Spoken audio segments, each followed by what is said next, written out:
मैं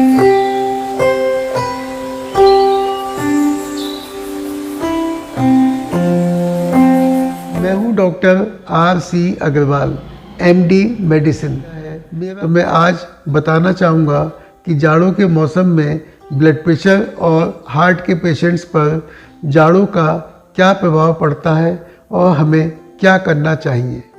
जाड़ों के मौसम में ठंड की वजह से हमारी ब्लड वेसल्स सिकुड़ जाती हैं और उसकी वजह से ब्लड प्रेशर लोगों का बढ़ जाता है और उन्हीं दवाइयों पर जाड़ों के मौसम में ब्लड प्रेशर बढ़ जाता है और अक्सर दवाइयों की डोज बढ़ानी पड़ जाती है। इसके अतिरिक्त जाड़ों के मौसम में हमारा खान पान गरिष्ठ हो जाता है और उसकी वजह से अक्सर 2-4 किलो वज़न जाड़ों के मौसम में बढ़ जाता है और जाड़ों के मौसम में हमारी फिजिकल एक्टिविटी कम हो जाती है।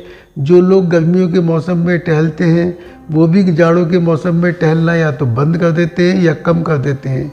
इसकी वजह से भी ब्लड प्रेशर के बढ़ने का जोखिम बढ़ जाता है।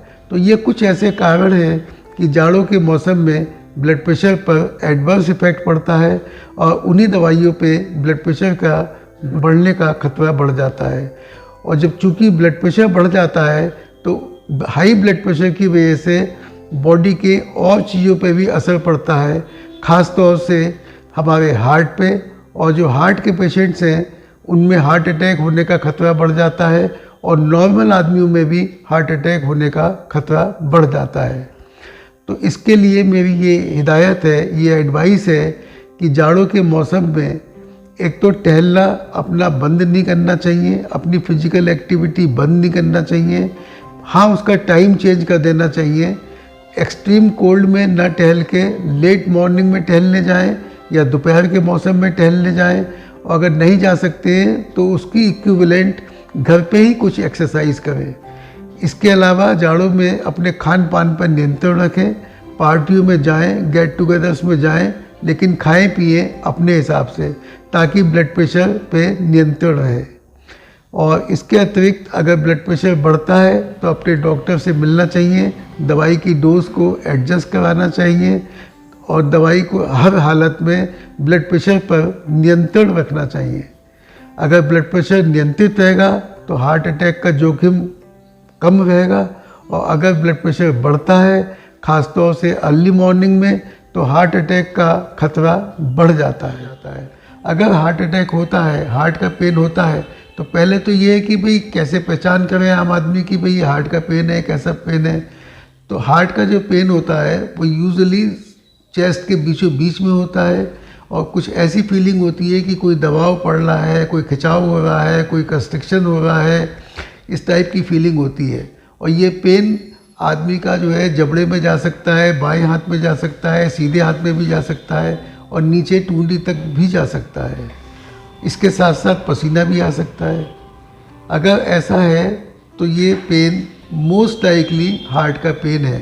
तो ऐसे में एक आम आदमी को क्या करना चाहिए और इवन हार्ट के पेशेंट्स को भी क्या करना चाहिए। अगर ऐसा है तो एक तो ये है कि पैनिक ना हो, आप तुरंत बैठ जाएं, लेट जाएं, आराम करें और डिस्प्रिन की गोली, आधी गोली तुरंत पानी में घोल के पी लेनी चाहिए। इसके अलावा दूसरी चीज़ क्या करना चाहिए कि सॉर्बिट्रेट की गोली जीभ के नीचे रखनी चाहिए। सॉर्बिट्रेट की गोली कभी भी खड़े होकर या बैठ कर नहीं लेनी चाहिए, लेट कर ही लेनी चाहिए। अगर ये पेन हार्ट का है तो 4-5 मिनट के अंदर सॉर्बिट्रेट की गोली लेने से ठीक हो जाता है।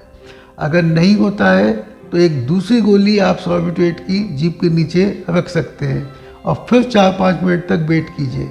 अगर नहीं फिर भी ठीक होता है तो एक तीसरी गोली भी आप सॉर्बिट्रेट की जीभ के नीचे रख सकते हैं। अगर फिर भी नहीं ठीक होता है तो इसका मतलब या तो ये हार्ट का पेन नहीं है, और अगर हार्ट का पेन है तो ये छोटा हार्ट अटैक नहीं है, ये बड़ा हार्ट अटैक है और फिर ऐसे में तुरंत किसी डॉक्टर की सलाह लेना चाहिए। तो हार्ट के पेशेंट्स के लिए मेरी सलाह है कि अपने पास हमेशा एक तो डिस्प्रिन की टेबलेट रखना चाहिए और एक सॉर्बिट्रेट की गोली रखनी चाहिए। अगर उनको लगता है कि भाई हार्ट का पेन है तो उनको तुरंत डिस्प्रिन की आधी गोली या एक गोली पानी में घोलकर ले लेनी चाहिए और सॉर्बिट्रेट की गोली जीभ के नीचे रख लेनी चाहिए।